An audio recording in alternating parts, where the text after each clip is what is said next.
Assalamualaikum warahmatullahi wabarakatuh. Waalaikumsalam.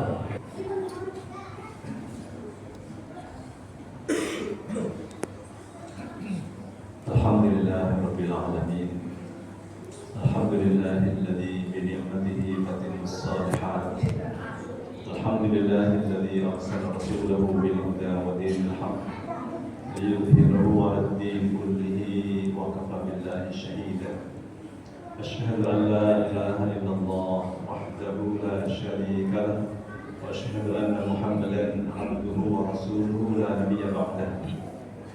Allahumma salli wa sallim wa barik ala sayyidina wa habibina wa syafi'ina wa qurrati a'yunina wa murabbina wa imamina Muhammad sallallahu alaihi wasallam wa ala alihi wa ashabihi ajma'in wa la hawla wa la quwwata illa billahil aliyyil 'azim.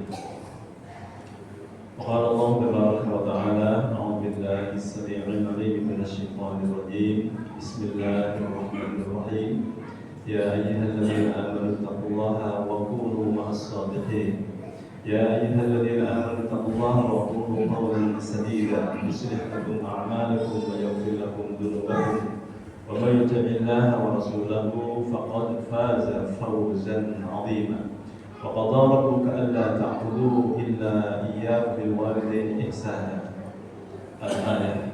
أما بعد معاشر المسلمين jamaah salat Jumat Masjid Al-Furqan hafizakumullah. Alhamdulillahirabbil alamin. Tema tentang menjaga lisan akan saya lakukan dengan tema hablum minallah dan hablum minan nas. Ma'asyiral muslimin rahimakumullah. Dua hal yang harus kita jaga dan kita perbaiki tiada henti adalah hablum minallah dan hablum minan nas. Hablum minallah yang paling sederhana, yang paling basic, yang paling hari-hari adalah dengan menjaga, memperbaiki sholat. Sebab sholat itu hubungan langsung kepada Allah Subhanahu wa Ta'ala. Di antaranya adalah dengan melaksanakan sholat di awal waktu. Mari kita mulai dari titik ini. Sebuah hadis dari sahabat mulia Abdullah bin Mas'ud radhiyallahu anhu yang diriwayatkan oleh Imam Bukhari dan Muslim. Rasulullah sallallahu alaihi wasallam bersabda, "As-salatu ala waqtiha, ay fi awwali waqtiha." Salatlah selalu di awal waktu. Ma'asyiral muslimin rahimakumullah. Kata Nabi, amal ibadah ini, salat di awal waktu adalah salah satu amalan yang paling dicintai oleh Allah Subhanahu wa Ta'ala. Jadi bila kita ingin dicintai Allah, maka salatlah selalu di awal waktu. Setelah itu pelajari, ilmui hal-hal yang berhubungan dengan salat. Ya, dimulai dari Fatihahnya. Jangan sampai kita salah ucap, lisan kita keliru, ya, salah makhraj, salah panjang pendek. Contoh, Alhamdulillahirabbil alamin, yang artinya segala puji bagi Allah Rabb seluruh alam. Kalau keliru baca lisan kita, mulut kita keliru, Alhamdulillahirabbil alamin. Alamin menjadi a, menjadi alif, maka artinya berulang. Segala puji bagi Allah, Raja segala penyakit. Dan kalau ini terjadi, maka ini termasuk salah besar, lahnul jali, kesalahan besar yang berpotensi sholat kita tidak sah. Sholat kita tidak sah. Ma'asyiral muslimin rahimakumullah. pelajari juga syarat rukunnya, sunnah-sunnahnya. Rasulullah SAW bersabda, "Shallu kama ra'aitumuni usolli." Salatlah kamu seperti kamu melihat aku salat. Jadi hadis ini kita mendapat paham bahwa salat itu harus mengacu pada contoh Nabi Sallallahu Alaihi Wasallam, baik bacaannya maupun gerakannya. Hadis riwayat Bukhari dan Muslim. Nah, supaya bisa khusyuk, pahami juga artinya. Jangan sampai kita tidak paham apa yang kita baca dalam sholat. Dan kalau kita tidak paham apa yang kita baca dalam sholat, kita tidak bisa khusyuk. Padahal khusyuk itu syarat utama masuk surga. Sekali lagi, khusyuk dalam sholat itu syarat utama bisa masuk surga. Allah Subhanahu wa taala berfirman, "A'udzubillahi minasyaitonir rajim. Bismillahirrahmanirrahim. Qad aflahal mu'minun." Sungguh beruntunglah orang-orang yang beriman, karena dia akan diperlakukan istimewa oleh Allah Subhanahu wa taala, dimasukkan ke dalam surga Firdaus. Siapa mereka itu? Alladzina hum fi shalatihim khashi'un. Mereka yang khusyuk dalam salatnya. Selanjutnya silahkan merujuk ke dalam surah Al-Mu'minun ayat 1 sampai dengan 11. Masyaallah muslimin, lalu sempurnakan salat dengan berjamaah. Jangan sampai kita salat tidak berjamaah. Sebuah hadis dari Ibnu Umar radhiyallahu anhuma yang diriwayatkan oleh Imam Bukhari dan Muslim, dan hadis ini hadis yang ma'ruf, hampir semua tahu bahwa sholat berjamaah itu pahalanya, kebaikannya 27 kali lipat dibanding dengan sholat sendirian. Ya, bayangkan kalau seandainya kita mendapat gaji 27 kali lipat dari gaji biasa. Hanya orang yang tidak punya motivasi saja yang tidak tertarik. Mari kita lihat, sebagai kita termotivasi. Sholat sendiri mendapat satu kebaikan. Dalam sehari semalam 5 kali, berarti 5 kebaikan dalam sehari. Bagaimana kalau sepekan? Kalikan 7, 5 kali 7 berapa? 35. Bagaimana kalau 1 bulan? Kalikan saja 35 kali 30 berapa? 1050 kebaikan. Bagaimana kalau setahun?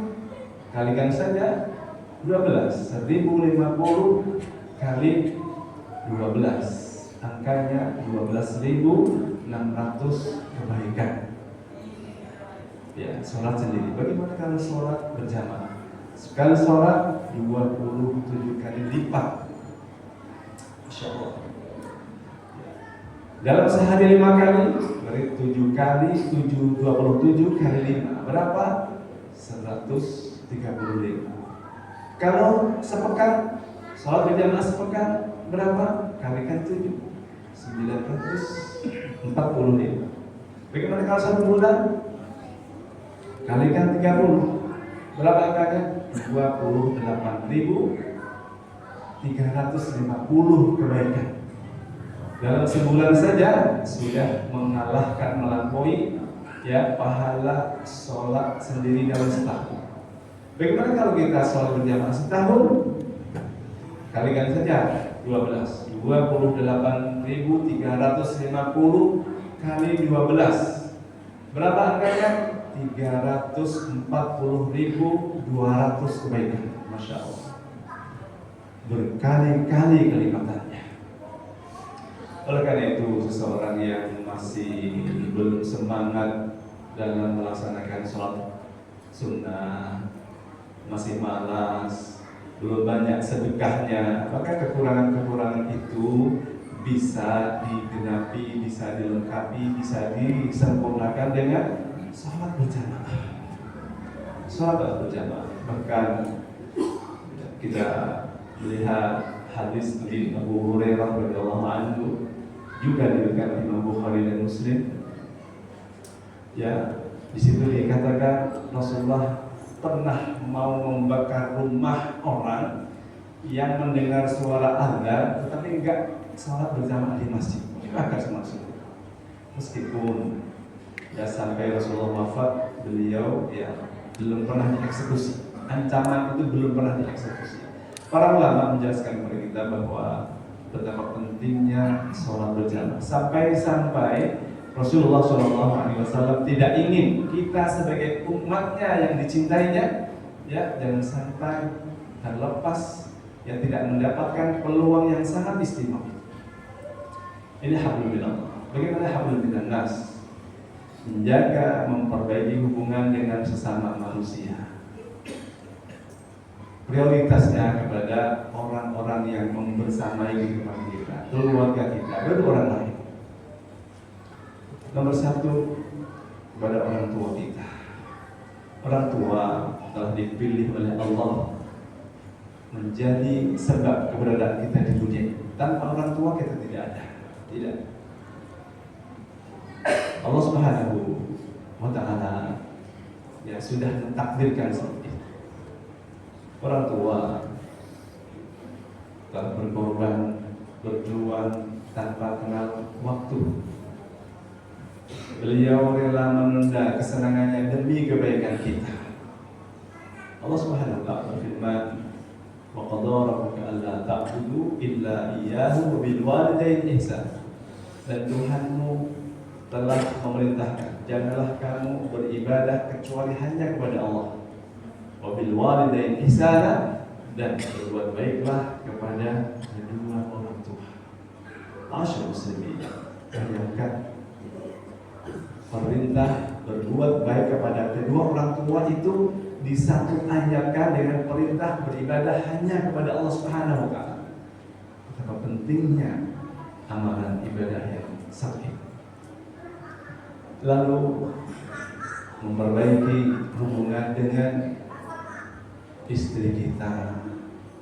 Istri kita telah berhikmah membersamai kita dalam suka dan duka. Mereka telah mewakafkan hidupnya untuk kita. Mereka telah merawat anak-anak kita dengan sepenuh kasih dan sayang. Terkait dengan ini Rasulullah SAW bersabda, khairukum li ahlihi wa ana khairukum li ahli. Hadis riwayat Tirmidzi, Ibnu Majah dan yang lain. Yang artinya sebaik-baik kamu adalah yang paling baik kepada istrimu, dan aku, kata Nabi, adalah orang yang paling baik pada istri-istri. Berbuat baik kepada istri adalah ibadah yang sangat dicintai oleh Allah Subhanahu wa Ta'ala, sehingga Rasulullah mengkategorikan orang yang berbuat baik pada istri itu menjadi orang terbaik, menjadi orang yang terbaik. Lalu menjaga, memperbaiki hubungan dengan anak-anak kita. Anak adalah investasi yang paling berharga. Anak adalah orang yang paling setia mendoakan kita. Bila kita bisa mengantar mereka menjadi anak yang soleh dan solehah, maka seluruh amal baiknya, rekening kebaikan itu akan terus mengalir kepada kita, walaupun kita nanti sudah tidak ada. Berbuat baiklah kepada anak-anak, berbuat baik kepada kedua orang tua, kepada istri, kepada anak-anak. Mulailah dari menjaga lisan kita. Jangan sampai kita salah berucap, akan berbahaya sekali. Ya. Kita salah berucap, berkomunikasi yang tidak sehat akan membuat rumah tangga kita hancur. Oleh karena itu, mulailah dengan berkomunikasi yang baik, gubahlah kata-kata yang baik, yang mengandung unsur penghargaan, unsur penghormatan, unsur kasih sayang. Ini penting sekali. Sebab komunikasi yang baik adalah awal dari semua kebaikan. Awal dari semua kebaikan. Mulailah dari titik ini. Nah, khusus kepada anak, ya, berbicara kepada mereka Sesekali berbicaralah, ya, kita memposisikan diri kita seperti teman mereka, seperti sahabat mereka, sehingga mereka nyaman ngobrol dengan kita, sehingga mereka betah berada di samping kita. Ada hubungan pertemanan yang baik, ada hubungan emosional yang baik, sehingga mereka mau curhat kepada kita. Kalau mereka mau curhat dengan kita, maka kita akan mudah sekali memberikan arahan yang diperlukan. Berbicara dengan mereka jangan selalu membawa otoritas. Otoritas kita sebagai orang tua, otoritas kita sebagai ayah, otoritas kita sebagai kepala rumah tangga. Ini kamu harus begini ya, kamu harus begitu ya, kamu nggak boleh begini ya, kamu nggak boleh begitu ya. Ini pola komunikasi yang tidak sehat, yang tidak disukai oleh mereka. Kalau mereka sampai tidak suka dengan kita, maka apapun yang datang dari kita akan dihindari oleh mereka, akan diingkari oleh mereka. Wallahu.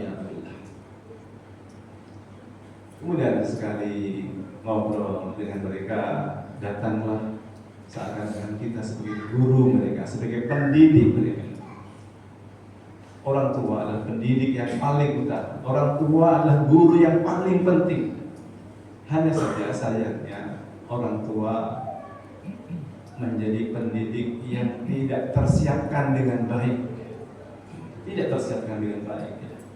Kalau menjadi guru, menjadi ustaz, ya, menjadi dosen, ada bimbingannya, ada pembekalannya. Jadi orang tua tidak ada. Maka disinilah titik pentingnya kita terus dan terus belajar. Orang tua harus bisa membekali anak-anaknya dengan kompas penuh.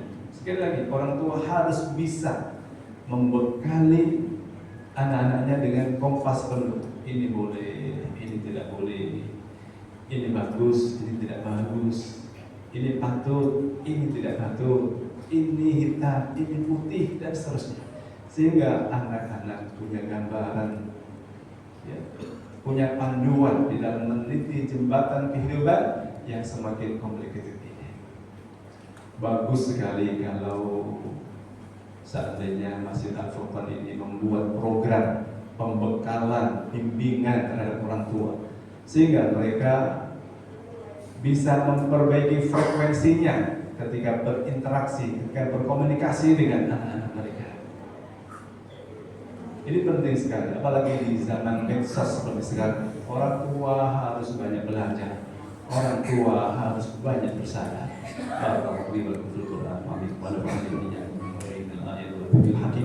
Wa taqabbalallahu minna wa minkum tilawatahu innahu huwal ghafurur rahim.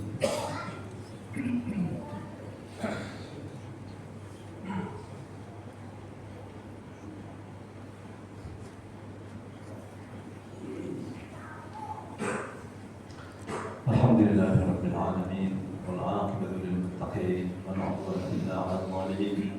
Asyhadu an la ilaha illallah wahdahu la syarika lahu, asyhadu anna Muhammadan 'abduhu wa rasuluhu la nabiyya ba'dahu. Allahumma shalli 'ala Muhammad wa 'ala ali Muhammad kama shallaita 'ala Ibrahim wa 'ala ali Ibrahim innaka Hamidum Majid. Allahumma barik 'ala Muhammad wa 'ala ali Muhammad kama barakta 'ala Ibrahim wa 'ala ali Ibrahim innaka Hamidum Majid. Amma ba'd, ma'asyiral muslimin jamaah salat Jumat Masjid Al-Furqan rahimakumullah.